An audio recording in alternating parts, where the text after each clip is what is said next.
a lot of it is about the substantial cost decreases. And like was explained, we were previously substantially in a cost plus regime, which really wasn't very helpful.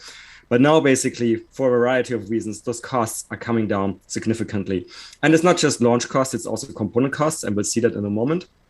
And in this context, with the launch costs, I really would like people to understand that SpaceX and what they're doing, it's really just the enabler of anything else that could happen in the future and is already starting to happen in the space economy, especially an explosion of business models, of economically viable business models, which is a new thing. And this is why the space economy is projected to grow quite a bit. But let's look at each of these points in a little bit more details. So talking about launch costs, so until not very long ago, and still on some rockets right now, it would have cost you $8,000 to $10,000 to lift, for example, 1 kilogram of mass to what we call a low Earth orbit, or LEO. And the rocket you see on the left is one of the more traditional rockets by a traditional rocket manufacturer. In the middle, you have those are the boosters of the SpaceX Falcon Heavy landing.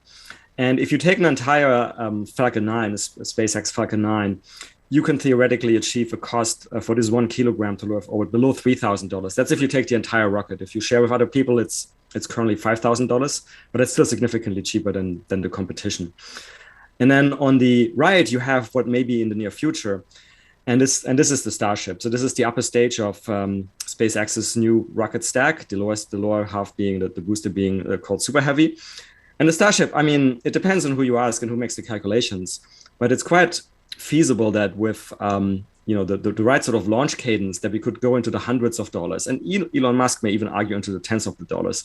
But even if we go like from what we have on the left, the $8,000 to hundreds of dollars, I mean you can tell it's such a material cost decrease that it's really likely to have a very significant impact, again because it's suddenly making a lot of business models economically viable that just weren't economically viable before because the costs were too high.